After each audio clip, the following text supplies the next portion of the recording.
Good bad ugly அப்படின்னு இப்போ தியேட்டர்ஸில் release ஆன நம்ம ஏகேவோட படத்தை பற்றி இந்த வீடியோவில் பார்க்க போகிறோம். இந்த படத்தோட டியூரேஷன் அப்படின்னா ஒரு 2.5 மணி நேர படம். இப்போ இந்த படம் எப்படி இருக்குது, இந்த படத்தோட கதை என்ன அப்படிங்கிறத இந்த வீடியோவில் பார்த்துடலாம். நீங்கள் ஃபஸ்ட் டைம் நம்ம சேனலை பார்க்குறீங்க அப்படின்னா நம்ம சேனலில் சப்ஸ்கிரைப் பண்ணி பெல் ஐக்கானையும் கிளிக் பண்ணிக்கோங்க. அப்போ தான் நான் போடக்கூடிய ஒவ்வொரு படங்களோட ரிவ்யூவும் உங்களுக்கு வந்து சேரும். இந்த படத்தோட ஆரம்பத்தில் ஒரு கேங்ஸ்டர் இதுக்கு முன்னாடி அவர் என்னெல்லாம் செஞ்சாரோ அது எல்லாத்தையுமே விட்டுட்டு இப்போ வந்து ஒரு அமைதியான வாழ்க்கையை வாழ்ந்துக்கிட்டு இருக்காரு.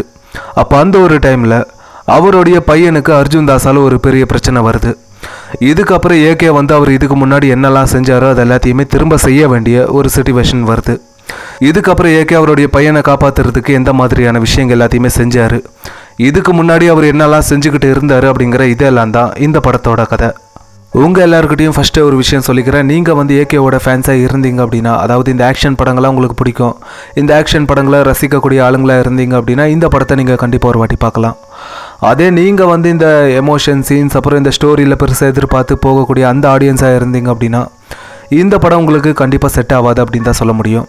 சரி, இப்போ இந்த படம் எப்படி இருக்குது அப்படின்னா, இந்த படத்தில் ஃபஸ்ட் ஹாஃப் வந்து உண்மையிலே நல்லா சூப்பராக இருந்துச்சு பார்க்குறதுக்கு. அந்த ஃபஸ்ட் ஹாஃபில் வரக்கூடிய ஒவ்வொரு சீன்ஸுமே நல்லா சூப்பராக எடுத்திருந்தாங்க, செம்மையாக இருந்துச்சு. அந்த ஃபஸ்ட் ஹாஃபில் வரக்கூடிய ஒவ்வொரு சீன்ஸ்லுமே ஏகேக்கு வந்து ஒரு மாஸ் மூமெண்ட்ஸை வச்சுருப்பாங்க, அது எல்லாமே பார்க்குறதுக்கும் நல்லா இருந்துச்சு. இந்த ஏகேவோட பழைய படங்களில் அவருடைய அந்த டைலாக்ஸ் எல்லாம் இந்த படத்தில் வச்சுருக்காங்க. இது எல்லாமே பார்க்குறதுக்கு இந்த ஃபஸ்ட் ஹாஃப் வந்து உண்மையிலே சூப்பராக இருந்துச்சு. அதில் இந்த இன்ட்ரோல் சீன் பார்த்திங்கன்னா இந்த படத்துக்கு ஒரு பெரிய ஹைலைட் அப்படின்னே சொல்லலாம். இந்த இன்ட்ரோலுக்கு அப்புறம் இந்த செகண்ட் ஹாஃப் பார்த்திங்கன்னா இந்த படத்துக்கு ஒரு பெரிய மைனஸ் அப்படின்னு தான் சொல்ல முடியும். இந்த ஓவர் பில்டப் வச்சுருப்பாங்க, அதெல்லாம் பார்க்குறதுக்கு கொஞ்சம் நல்லா இல்லை அப்படின்னு தான் சொல்ல முடியும் அந்த ஓவர் பில்டப்பெல்லாம். அப்புறம் இந்த படத்தில் ஒரு ட்விஸ்ட் ஒன்று வச்சுருப்பாங்க. இந்த மாதிரி அர்ஜுன் தாஸ் வந்து இந்த படத்தோட மெயின் வில்லன் இல்லை அப்படிங்கிற மாதிரி ஒரு ட்விஸ்ட் ஒன்று வச்சுருப்பாங்க. அது வந்து உண்மையிலே பயங்கரமாக இருந்துச்சு. அப்புறம் த்ரிஷாவை பற்றி சொல்லணும் அப்படின்னா, அவங்க வந்து போன படத்தில் எப்படி வந்தாங்களோ கொஞ்சம் சீனில் அதே மாதிரி தான் இந்த படத்துலேயே வந்திருக்காங்க. ஆனால் இந்த படத்தில் அவங்க நடித்த விதமாக இருக்கட்டும், அவங்களோட பர்ஃபார்மன்ஸாக இருக்கட்டும், எதுலேயுமே குறை சொல்கிற மாதிரி இல்லை.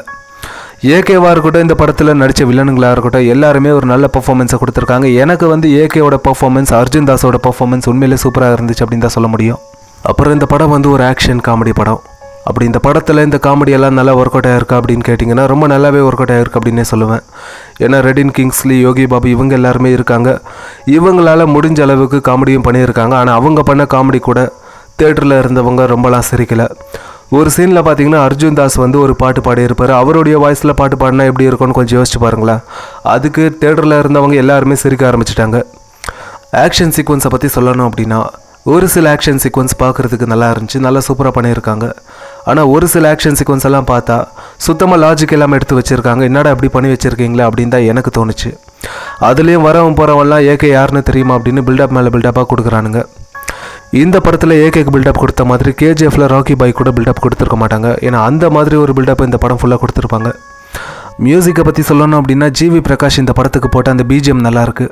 ஆனால் அவர் வந்து இந்த சாங்ஸுக்கெல்லாம் போட்ட அந்த மியூசிக் வந்து உண்மையிலே நல்லா இல்லை அப்படின்னு தான் நான் சொல்லுவேன். அதுலேயே அந்த சாங்ஸ் வந்து சுத்தமாக நல்லா இல்லை. மொத்தத்தில் இந்த படம் எப்படி இருக்குது அப்படின்னா, இந்த படம் வந்து ஒரு ஆக்ஷன் காமெடி படம். அதுக்கேற்ற மாதிரி ஆக்ஷனும் இருக்குது, காமெடியும் இருக்குது. ஆக்ஷன் வந்து கொஞ்சம் சொதப்பியிருப்பாங்க, ஆனால் காமெடி வந்து ரொம்ப நல்லாவே ஒர்க் அவுட் ஆகிருக்கு. என்ன கேட்டிங்க அப்படின்னா, இந்த படம் வந்து ஒரு ஆவரேஜான ஒரு படம் தான். ஆனால் தேட்டருக்கு போனீங்க அப்படின்னா நல்லா சிரிச்சு என்ஜாய் பண்ணுவீங்க.